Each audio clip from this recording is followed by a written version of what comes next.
கர்த்தருடைய பரிசுத்த நாமத்திற்கு ஸ்தோத்திரம். இன்றைய நாளின் தியானத்திற்கென்று தெரிந்து கொள்ளப்பட்ட வேத வசனம் திவ்ய வாசகனாகிய யோவானுக்கு வெளிப்படுத்தின விசேஷம் 21 அதிகாரம் 5 வசனம். வெளிப்படுத்தல் 21:5.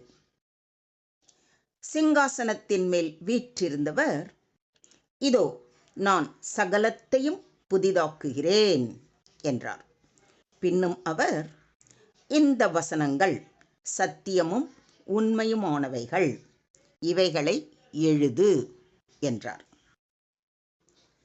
And he that sat upon the throne said, Behold, I make all things new.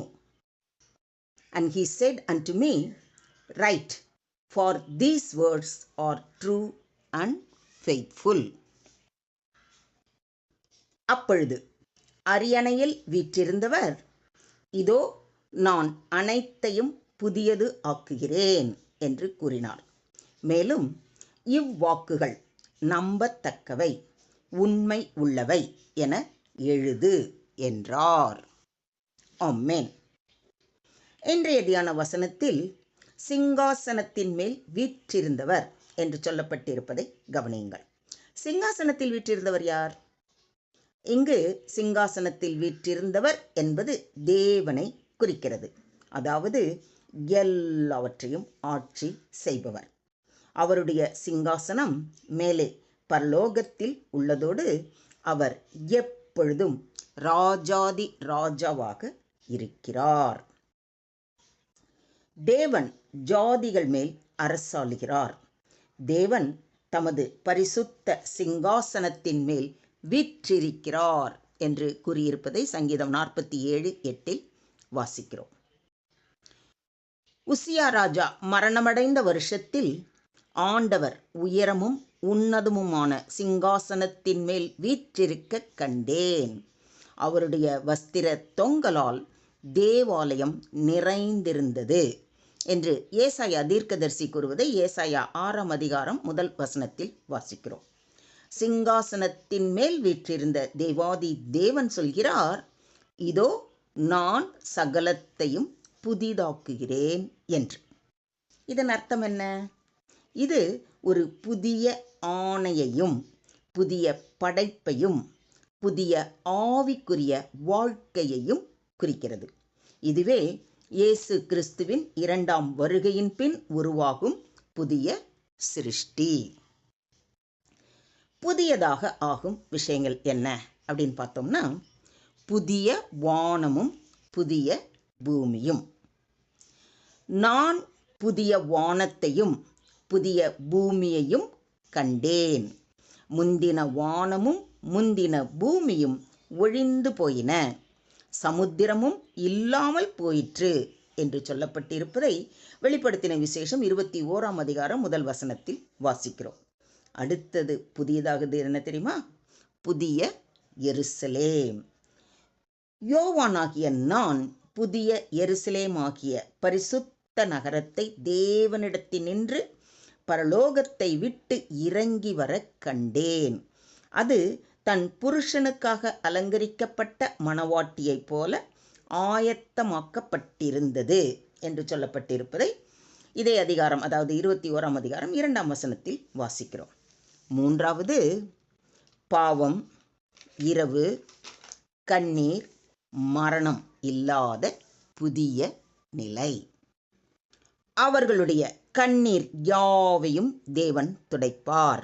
இனி மரணமும் இல்லை, துக்கமும் இல்லை, அலறுதலும் இல்லை, வருத்தமும் இல்லை, முந்தினவைகள் ஒழிந்து போயின என்பதை இந்த அதிகாரத்தின் 4ஆம் வசனத்தில் வாசிக்கிறோம். அதாவது இப்போது காண்பவை எதுவும் நிரந்தரம் அல்ல.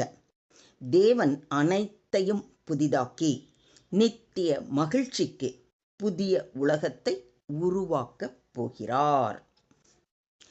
இந்த வசனங்கள் சத்தியமும் உண்மையுமானவைகள் என்று சொல்லப்பட்டிருப்பதை கவனியுங்கள். இது தேவனுடைய வாக்குத்தத்தத்திற்கு உறுதி. இது பொய்யும் ஏமாற்றமும் இல்லாத உண்மையான வாக்குறுதி. தேவன் சொன்னதை அவர் நிச்சயமாக நிறைவேற்றுவார். யோவான் நம்பிக்கையுடன் அதை எழுத வேண்டும் என்பதற்காகவே தேவன் கட்டளை இடுகிறார். பொய் சொல்ல தேவன் ஒரு மனிதன் அல்ல. மனம் மாற அவர் ஒரு மனுபுத்திரனும் அல்ல. அவர் சொல்லியும் செய்யாதிருப்பாரா? அவர் வசனித்தும் நிறைவேற்றாதிருப்பாரா? இதை ரொம்ப அழகா என்னாகமம் 23:19 வாசிக்கிறோம். என் வாயிலிருந்து புறப்படும் வசனமும் இருக்கும், அது வெறுமையாய் என்னிடத்திற்கு திரும்பாமல் அது நான் விரும்புகிறதை செய்து நான் அதை அனுப்பின காரியமாகும்படி வாய்க்கும் என்று கர்த்தர் சொல்லுவதை ஏசாயா தீர்க்கதரிசியின் புத்தகம் 55ஆம் அதிகாரம் 11ஆம் வசனத்தில் வாசிக்கிறோம். இவைகளை எழுது என்று சொல்வதை கவனியுங்கள். இவைகளை ஏன் எழுதச் சொல்கிறார்? யோவான் இந்த நிகழ்வுகளை, அதாவது அங்கே என்னென்ன நடந்ததோ அதை அப்படியே நேரடியாக பார்க்கிறார். புதிய வானத்தையும் புதிய பூமியையும் காண்கிறார். புதிய எருசலேமாகிய பரிசுத்த நகரம் பரலோகத்திலிருந்து மணவாட்டியை போல அலங்காரம் பண்ணிக்கிட்டு கீழே இறங்கி வர்றதையும் அவர் பார்க்கிறார். இவற்றை எல்லாம் பின்வரும் தலைமுறையினரும் பார்க்கணும். அதாவது அப்படி பார்த்ததை கேட்கணும். இந்த இடத்துல இந்த பின்வரும் தலைமுறையினர் அப்படிங்கிற இடத்துல நாம் உள்பட. இன்றைக்கி நம்ம இதை படிக்கிறோம் இல்லையா? அப்போ அன்னைக்கு யோவான் பார்த்தார் அப்படிங்கிறத நமக்கு இன்றைக்கி எப்படி தெரிஞ்சது? அவர் அதை எழுதி வச்சதுனால தானே. அதுக்காக தான் ஆண்டவர் அந்த இடத்துல பின்வரும் தலைமுறையினரும் இந்த வாக்குறுதிகளை வாசித்து நம்பிக்கையுடன் வாழ வேண்டும் என்பதற்காகவே இவைகளை எழுதி பதிக்க கட்டளையிடுகிறார். இப்போ புரியுதுங்களா? இவைகளை எழுது அப்படின்னு ஏன் சொன்னாருன்னா, எழுதி வச்சாதானே ரெக்கார்டு. It's a record.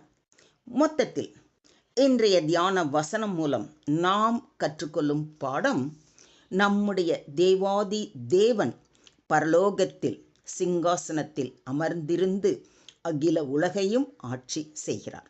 தேவன் சொல்வதை நிறைவேற்றுவார். அவர் சொன்னதை செய்யாமல் விட மாட்டார். நமக்கு எதிர்பார்க்கக்கூடிய புதிய உலகம் உள்ளது. வேதத்தின் இறுதியில் நமக்கு பெரும் நம்பிக்கை அளிக்கப்பட்டிருக்கிறது. புதிய வானம், புதிய பூமி, புதிய எருசலேமை படைக்கும் ஆண்டவர் நம்மையும் புதிதாக, அதாவது நம்முடைய உள்ளார்ந்த வாழ்க்கையையும் புதிதாக்குகிறார். பழையவை எல்லாம் ஒழிந்து போயின, எல்லாம் புதியவை ஆகிறது. இனி நம் வாழ்வில் கண்ணீர் இல்லை, துக்கம் இல்லை, அழுகை இல்லை. இன்றைய தியான வசனம் நமக்கு எதிர்பார்க்கக்கூடிய நித்திய நம்பிக்கையின் அடையாளம். தேவனுடைய வார்த்தை உண்மை. அவர் நமக்கு ஒரு புதிய பாவமற்ற துக்கமற்ற உலகத்தை உருவாக்குவார் என்பதற்கான வலியுறுத்தல்.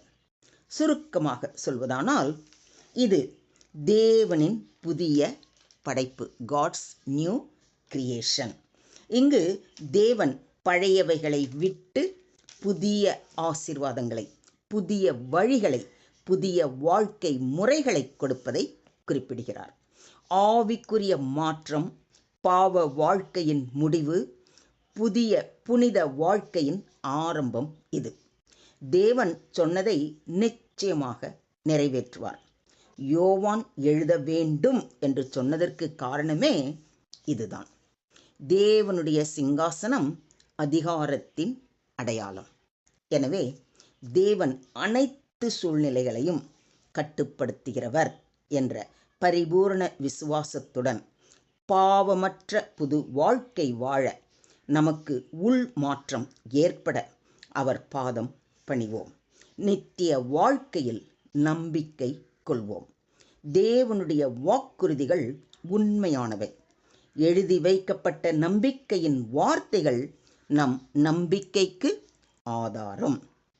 இன்று உங்கள் வாழ்க்கையிலும் தேவன் புதிய காரியங்களை செய்ய விரும்புகிறார். அதை நம்புங்கள், அதை எதிர்பாருங்கள். அதே நம்பிக்கையுடன் அவர் பாதம் அமர்ந்து ஜெபம் செய்வோமா? ஸ்தோத்திரம் ஆண்டவரே, ஸ்தோத்திரம் கர்த்தாவே, ஸ்தோத்திரம் ஸ்தோத்திரம் ஸ்தோத்திரம். எங்களை அதிகமாய் நேசிக்கிற எங்கள் அன்பின் தகப்பனே, உம்மை நன்றியோடு துதிக்கிறோம், ஸ்தோத்திரிக்கிறோம் அப்பா. கர்த்தராகிய பரலோக தந்தையே, உமது சிங்காசனத்தில் இருந்து வரும் வார்த்தைகள் சத்தியமும் உண்மையும் என்று நாங்கள் பரிபூர்ணமாய் விசுவாசிக்கிறோம். எங்கள் வாழ்க்கையிலும் பழைய பாவ பழக்கங்களை நீக்கி உமது கிருபையால் எங்களை புதிதாக்க வேண்டுமாறு தாழ்மையுடன் கெஞ்சி கேட்டுக்கொள்கிறோம். எங்கள் எதிர்காலத்தையும் நித்திய வாழ்வையும் உம்முடைய கரத்தால் உருவாக்கும். உமது வாக்குறுதிகளை நாங்கள் பரிபூர்ணமாக விசுவாசிக்கிறோம். வாக்கு மாறாத தேவன் எங்களை சுத்திகரித்து நீர் எதிர்பார்க்கும் வாழ்வுக்கு தக்கபடி நாங்கள் வாழவும் உம்முடைய நாம மகிமைக்கு சாட்சியாக நிற்கவும் எங்களை பலப்படுத்தி பண்படுத்தி பயன்படுத்த எங்களை முற்றிலுமாக தாழ்த்தி உம்முடைய கரங்களிலே ஒப்பு கொடுக்கிறோம். நீங்க பொறுப்பெடுத்துக்கோங்க, நீங்க வழி நடத்துங்க. எல்லா துதியும் எல்லா கனமும் எல்லா மகிமையும் ஒருவருக்கே செலுத்துகிறோம். மீட்பர் இயேசுவின் மூலம் ஜெபம் கேளும் எங்கள் ஜீவனுள்ள தகப்பனே, ஆமென்.